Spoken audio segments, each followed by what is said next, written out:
Hey everybody, and welcome to the culmination of year one of Sounds Like a Drum, 52 episodes in, and getting ready to jump into season 2 in a couple of weeks. We're super excited about it, and it has been an absolute blast to produce this series over the course of the last year.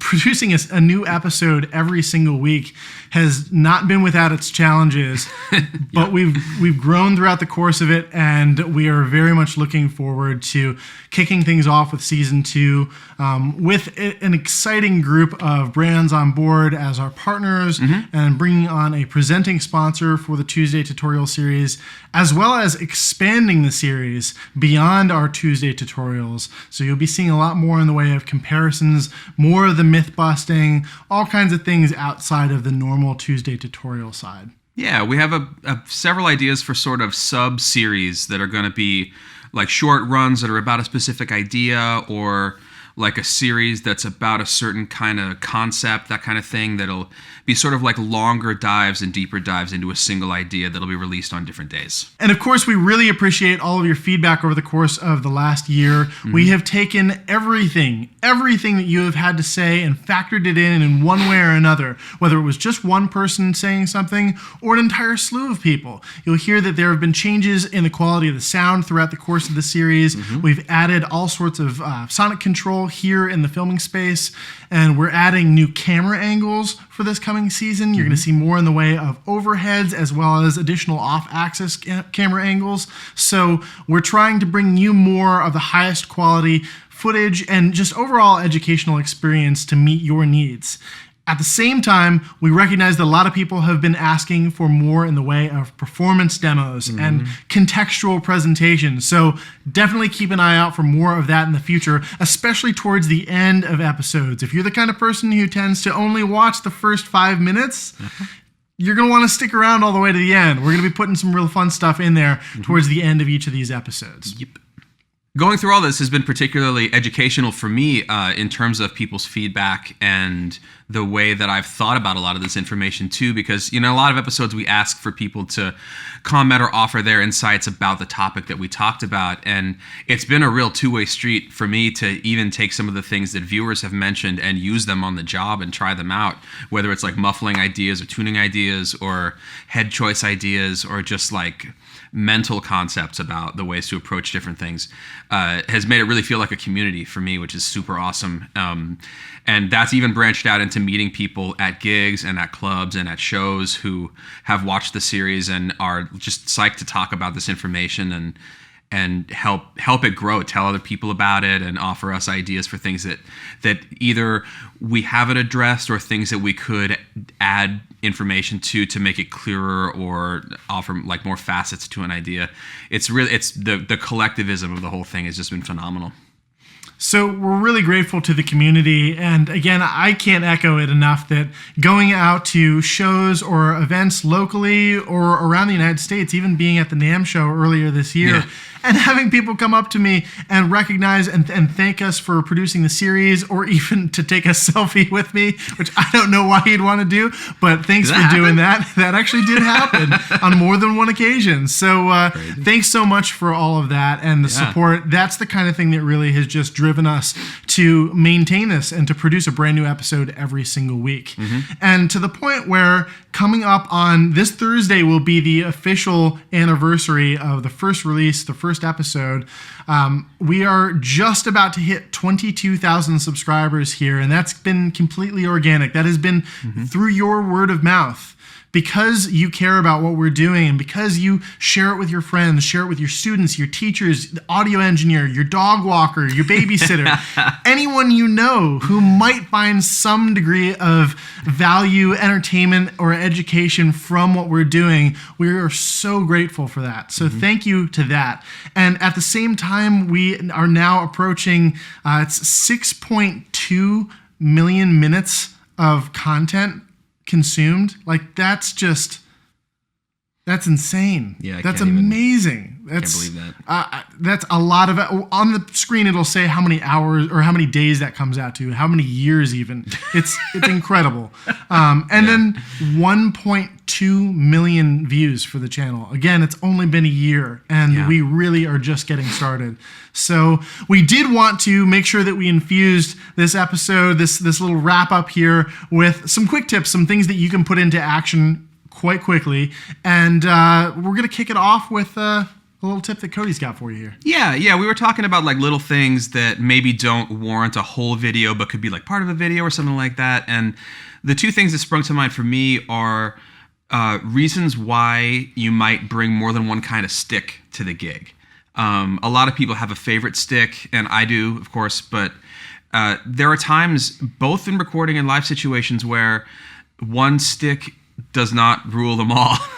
And you need a different stick because of the sound that it makes. And for me, I like to carry a thin stick with a small tip, usually like a Michael Carvin, and then I carry SD2s, which are sort of like the thing I use most of the time, which is a really beefy but not super long maple stick with a small tip. And then I'll also carry something like a 5B with a bigger tip, just in case I need to really open the cymbals up. And all of those sticks sound different and feel different in the room. They do different things on the drums and the cymbals. And in recording scenarios, I've even had people just straight up say, do you have a lighter sounding stick? Well, the first thing you can do is pick up a lighter stick, and it'll do exactly what they're saying, and you can play exactly the same as you normally would with that. And then secondly, the same goes for bass drum beaters, because it's still an implement. A pedal is a pedal is a pedal at the end of the day. That's personal preference, but the bass drum beater makes the sound. And so I have found that most of the time with backline kits, they have some kind of hard beater on them. Either it's plastic or felt or something like that. And I bring a felt normal, like a Danmar felt beater in my stick bag because it fits in there. But more importantly, I always bring a fluffy, like a Vader bomber or something like that, for situations where the nature of the room makes you really want something that just creates soft, gentle, low end. And it can be the difference between having an easy time at the gig and a hard time at the gig. If you show up and it's a brick room with big windows and the kit sounds super live in there and people are like looking at you funny while they're eating or whatever, that really can change it up. So and in terms of like investments, that's an inexpensive investment that I've had that beater for 7 years. It's starting to die finally, but those sorts of things all circle back to this idea that you can make your job easier without spending a ton of money or a ton of time with just little things like that.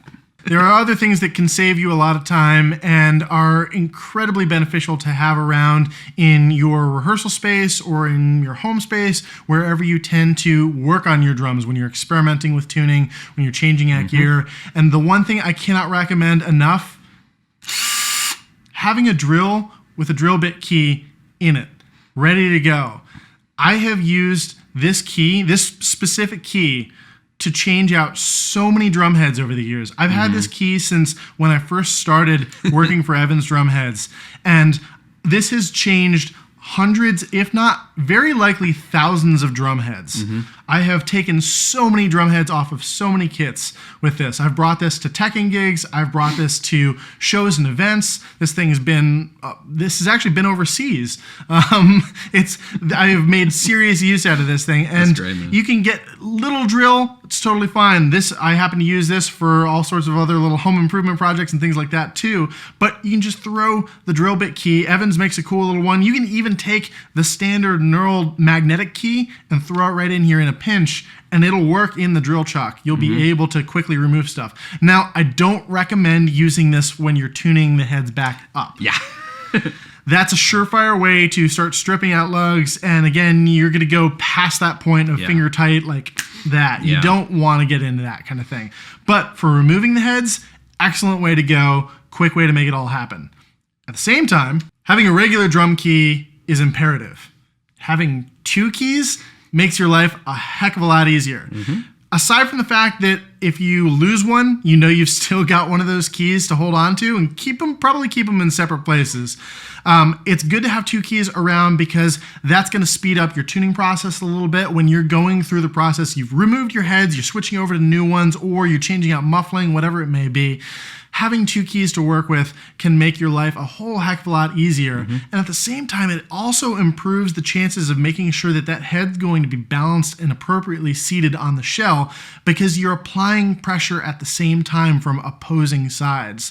And this is really one of the key benefits behind opposing lug tuning, and not just going around in a circle, is to make sure that you're taking that head and bringing it down over the bearing edge, not over to one side and then balancing it out and then slowly bringing it down like that. If you can bring it down as one unit, totally vertically, you're going to have a much better experience in terms of the overall clearing of that head, and then the range that you can get out of it too, because generally you're going to start out at a lower pitch because you've done more to tune it and balance it out while you're bringing it down.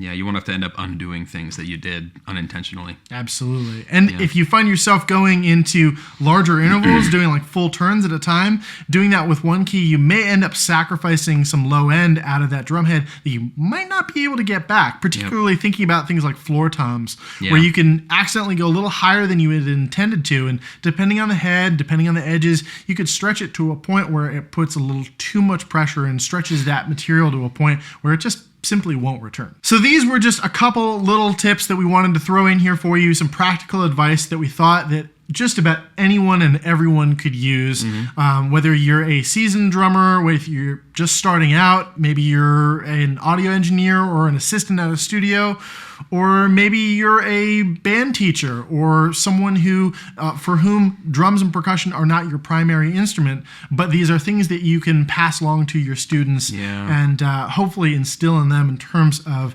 their regular practice. Another new thing that we're super excited about to finally get to release is some merch. We've been talking about different things that we'd like to do, and we decided to start with a sort of broad set of like t-shirts and hoodies and different things like that, and they're available below the video that you're watching, and the rest of the videos too.